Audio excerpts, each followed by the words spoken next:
Hello guys, to another episode of Ranking Nerf Lines. Today is a little bit different because today we are looking at the top 10 worst Nerf blasters of all time. I went ahead and looked at Nerf's entire catalog of many blasters throughout history to pick the worst blasters that were ever created in Nerf. If you don't know what this is, I rank different Nerf lines. Today's a different type of ranking, but I have ranked Zombie Strike, Elite, the new N series. I have a playlist on my channel if you want to go and check that out. I just really love Nerf.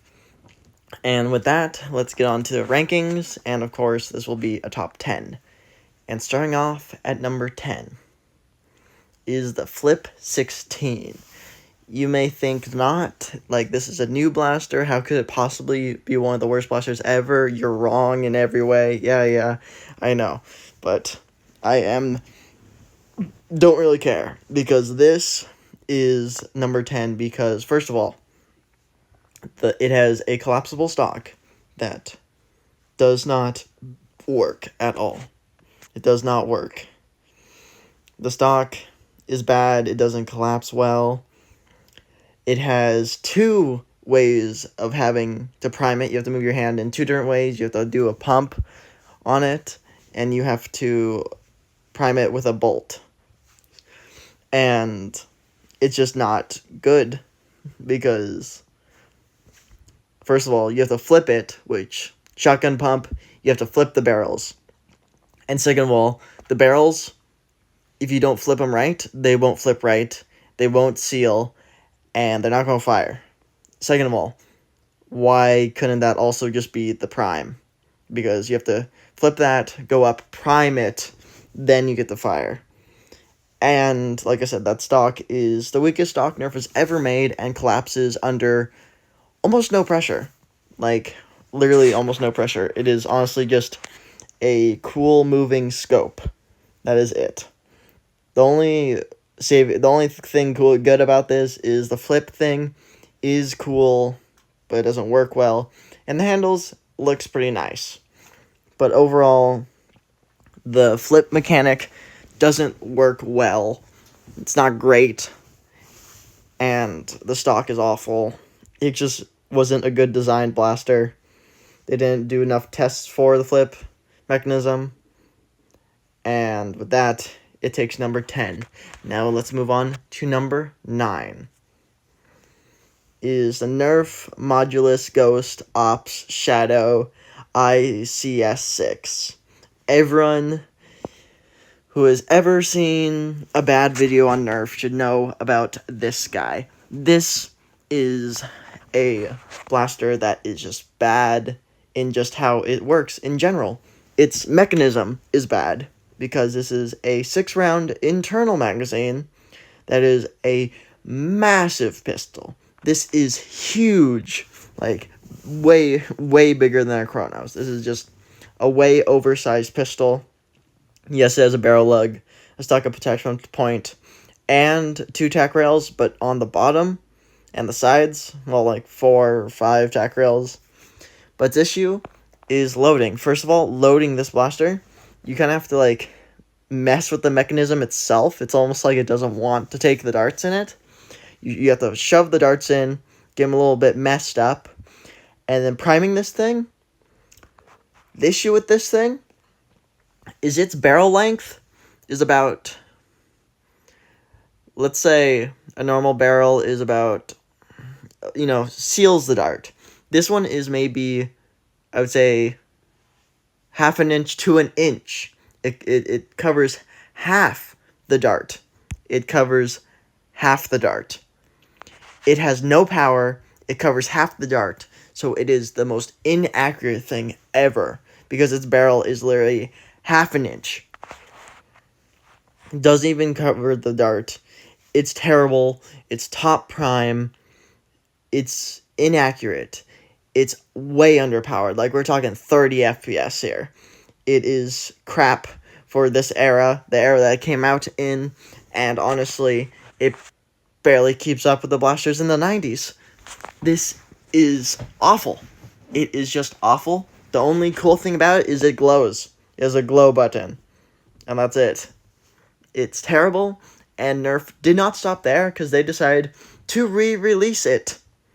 The worst blaster known in Nerf. They re-released it. And what did you get? On top of it, still the same blaster with the same crap performance.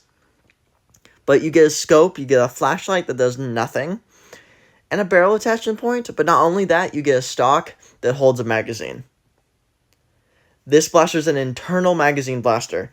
So now on top of that, you get a stock that holds mags that this blaster can't even take mags. Why was this one done? This was a complete flop. Why was this one made? Bad blaster. Like, just awful blaster. Like, these honestly just get me angry. And with that, let's move on to number 8, shall we? At number 8 is the Explorer from Nerf Jr., another new blaster. Now, what you may be saying, oh, this is for kids. This is for, like, 3-year-olds. You can't be mad about it. Of course I can be mad about it. I mean, it has the same prime and small handle from this line, so I'm not angry about that. But what I am angry about is this blaster does not work. It does not. Its function just does not work. It is supposed to fire 4 darts. You're supposed to prime, fire, and it'll slowly use its smart ARs going down the barrels. But most of the time, this blaster only fires 2 darts. And 2 darts just won't fire. The 2 side barrels just won't shoot. There's been plenty of complaints about this. It's an awful blaster because it just didn't have the air pressure to have that. And that is okay. But you do not release it if it doesn't work. And that's exactly what Nerf did. They released a broken blaster that does not work. It only fires 2 shots out of its 4 the majority of the time. And that's why it is number 8. And with that, let's move on to number 7. Number 7. Oh, the best. The best of Nerf Zombie Strike. The Racer ZR100. This is a special blaster. There was 2 blasters that had this, that used the Zombie Strike goo shooter. It fires silly string. It can fire silly string and water out of the top with its trigger. But it still had to be a Nerf blaster. So how did they put it in? They made them hamps. The other one actually is still terrible, but seems to be fun because that one holds 8 rounds, and that's a hamp. This one is different. This one is a one-shot hamp. Yes, this entire blaster that's oversized, you put 1 dart in it, you pull out that pump and you push it forward, and it fires 1 dart that is completely inaccurate, and you cannot aim it because it's a hamp. No Mega, definitely no Mega XL. It fires 1 little tiny dart. And that is honestly why is this thing here? That's what people said even back then, and it still sticks to this day. And what surprises me even more, this is only 7th on our list, guys. So let's move on to number 6. Oh, yes. What was known as soon as it released was what was the worst blaster of all time. The Uppercut. The Uppercut is a jolt that does not have a trigger. All you do is you put a dart in, and you slam it down, and it fires. No handle, no trigger, no anything. It is another hamp blaster. And, yeah. Somehow this is not the worst, though. It is only number 6. But the cool thing about this one is the hamp returns with an internal spring, which is cool, but why? This is probably the most inaccurate blaster that Nerf has ever made, by far. Hands down. You cannot aim this thing. Ever. The other one, at least, you can somewhat aim it. This one, not even little. So with that, let's move on to number 5. At number 5 is a different one, to say the least, is from the Rebel line, the Aerotech. The Aerotech is a good premise, but very bad execution. You probably don't even know what this thing is. This is one of the many bows that Rebel made. Very, very stuck on the bows, Hunger Games kind of stuff. But this bow, in particular, had a cool mechanism that every time you pull that trigger, it will send an arrow into the middle of it, so you can grab it and load it to fire in its string. Issue with the mechanism: when you hit that button, it will throw an arrow out and it will just fall out the front. It just constantly falls out the front.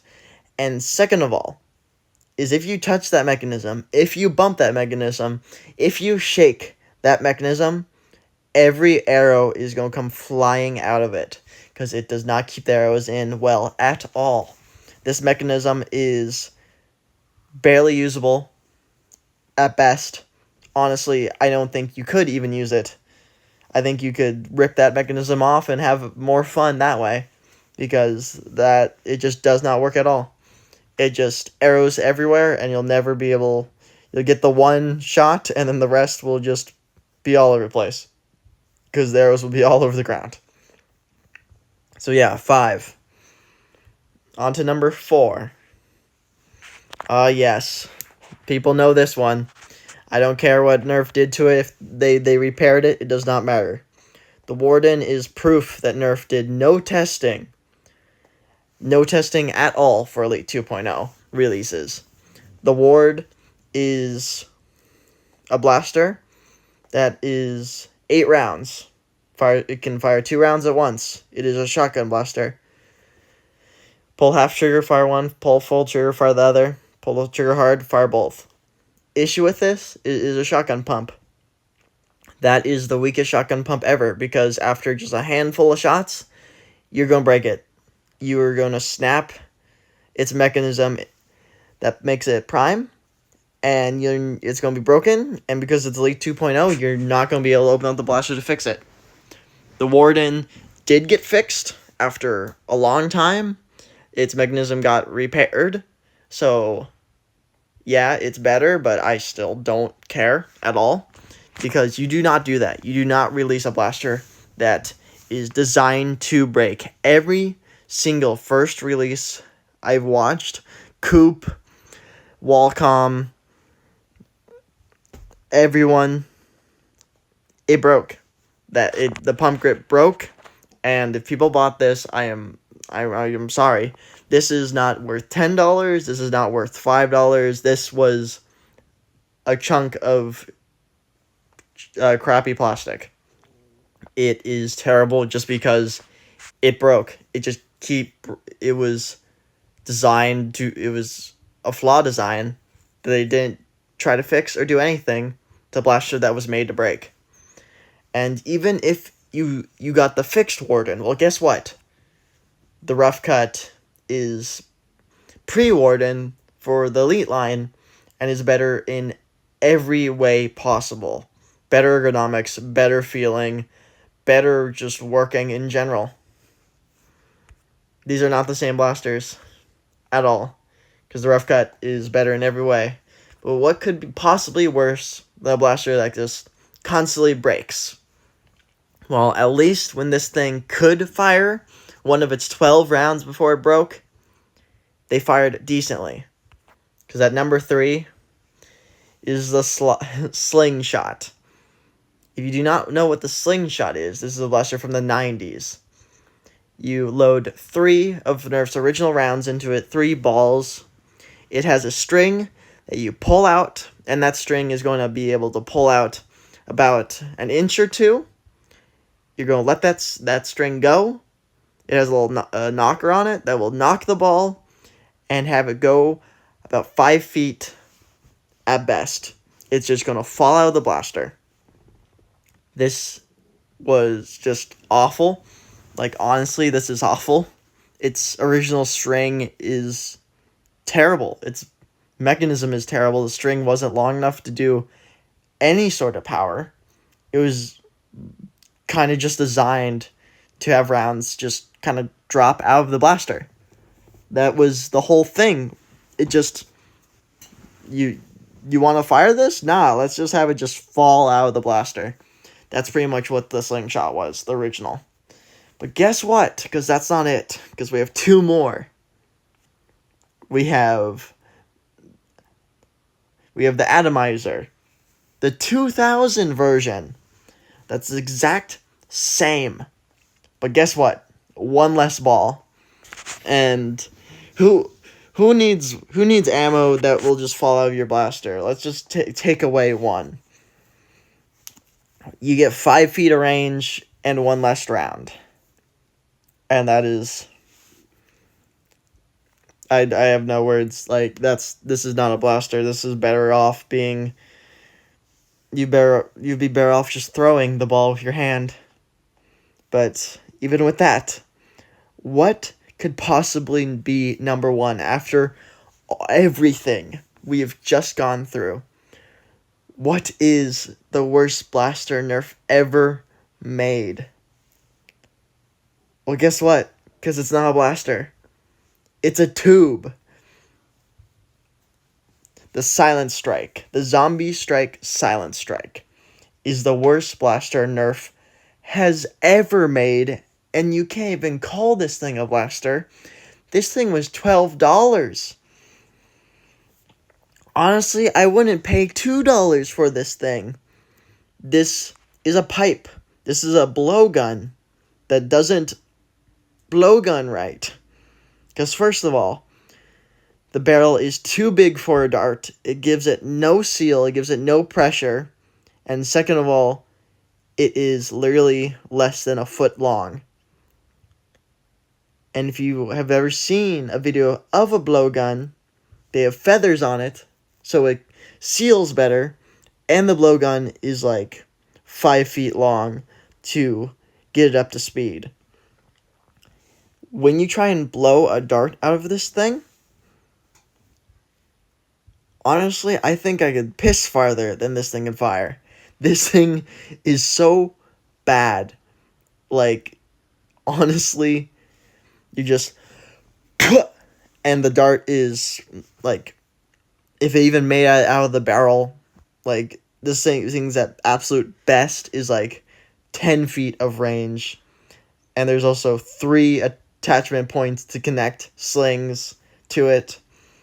Like, why not? Why don't you sling this over your shoulder, right? It's terrible. It's awful. Yeah. Thank you guys so much for watching this. My soul burns with a passion nerf. Thank you guys so much for watching. I hope to see you next time. There will be another top 10 that you can pick in a poll for next week. Thank you guys so much for watching. Hope to see you next time. Hope you check out my channel. Bye-bye.